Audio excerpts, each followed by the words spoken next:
Hey viewing audience, this is Chris. I'm here to do a video, my version of a thread that Brian at Black Beans and Rice inadvertently started about concerts that he'd been to and albums by the bands. So I don't think I'm strictly following the criteria, but these are some concerts that I think I went to and albums representing the artists for these concerts.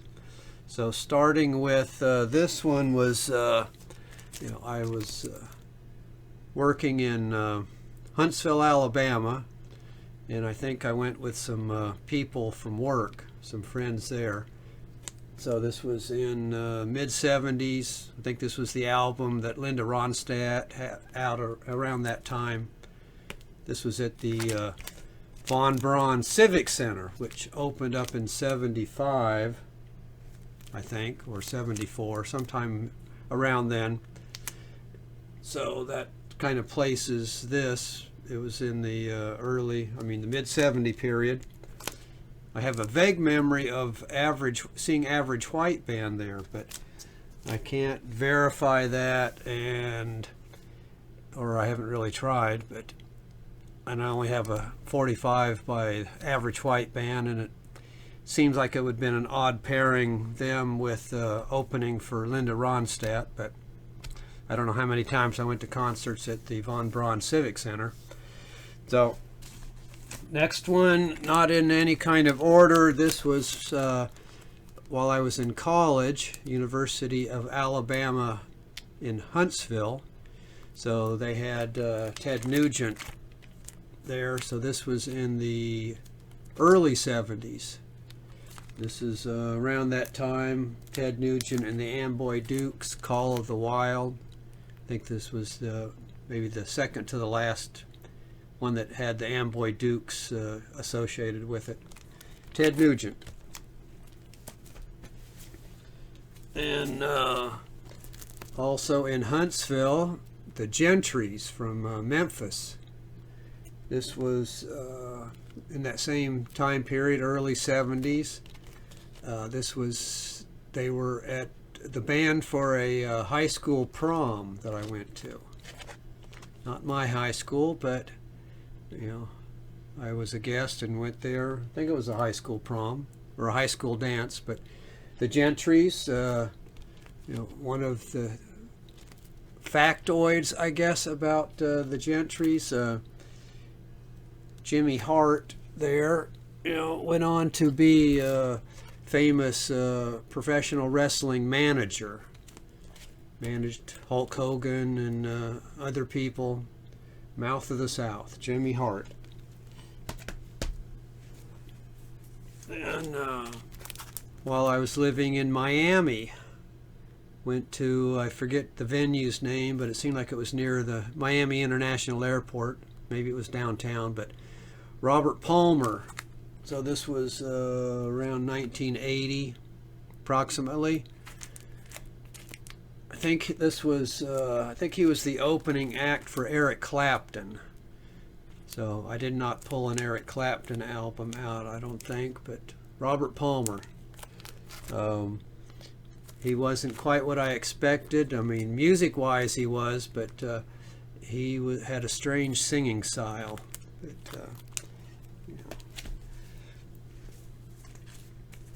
Or he held his body in an odd fashion while he was singing.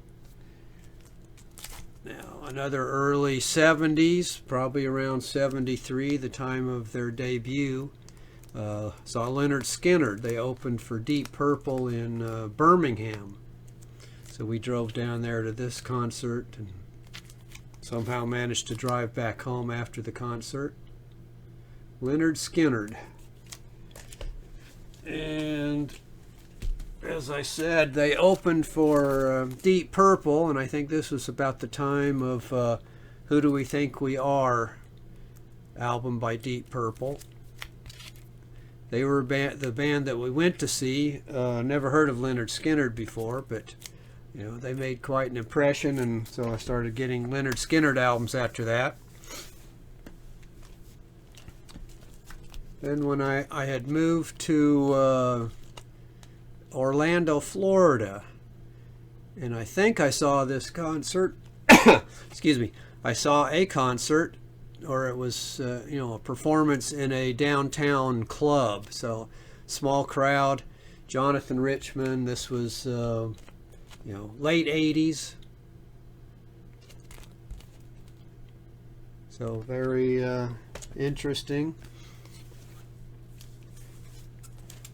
Other one, while I was living in Alabama, went to see David Bowie. I think this was in Nashville. So we drove up there, spent the night. Went to the concert in the, again, this is, mid-70 period. 74 possibly. This is live in Philadelphia, but I think it was on this tour. Or it was the Young Americans tour. I'm not sure. I forgot to check the date on the Young Americans. Concert in Huntsville at the Madison County Coliseum, which they also hosted agricultural shows there. This is the band Boomerang, which is Tim Stein, I think. Anyway, he was from Vanilla Fudge after they split up. So this was their sort of a hard rock version. So Boomerang. Early 70s. Another mid-70s period concert, Elton John. I think this was in Murfreesboro, Tennessee, if I remember right. So we drove up there for this concert. Took short trip. I don't think Murfreesboro's that far away, but Elton John, Honky Chateau era. Then we went to a Black Sabbath concert. Black Sabbath canceled. I think there was some problem with Ozzy Osbourne. So Black Oak, Arkansas was the opening band, so they volunteered to, if we wanted to leave and get our money back, we could. Otherwise, they'd stay and entertain us for an extra long set. Don't know if that was true or not, but my first exposure, I think, to Black Oak, Arkansas. I don't think I heard their first album, but this is Keep the Faith, which was more around that time. I really liked their first album. Then I was had transferred, or I was on assignment in Memphis, Tennessee in the mid to late 70s. And I think I saw Alex Chilton there. I definitely picked up several Big Star albums while I was living in Memphis area. So this was, this says Dusted in Memphis and Elsewhere. So this might include some tracks from him playing there. If I actually went to this or not, it's a little unclear. Alex Chilton. And I pulled this one out, and then after I thought about it, this is also while I was in Memphis. I know I had some friends come up and they stayed with us to go to this concert, but I can't really remember if I went to it or not. I don't know why I wouldn't go to it other than I was being cheap, but Fleetwood Mac shortly after Buckingham and Nix had joined the band. So this is a bootleg 2 LP set. And the final 2 concerts, again went to, I think it was Nashville,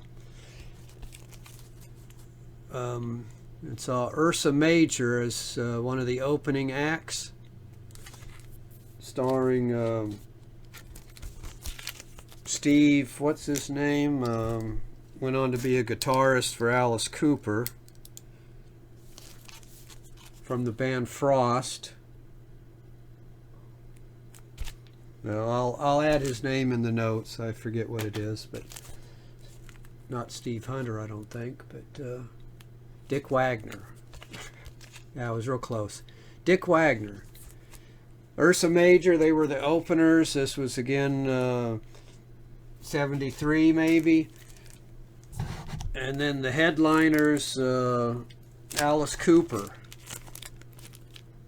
Around this time, School's Out, but they focused a lot on their Killer and Love It to Death period stuff. But I think this was the album they were touring for.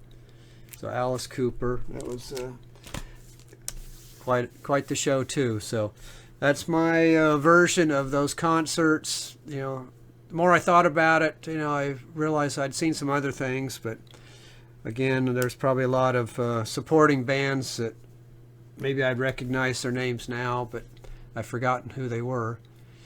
So, thanks everybody. I think I'll be back soon because I need to do 1963 classical music video, because I saw Rob from Sound Strange had posted his, so I've got mine pulled and ready to go. Just have to get around to filming the video. So thanks everyone. Talk to you later.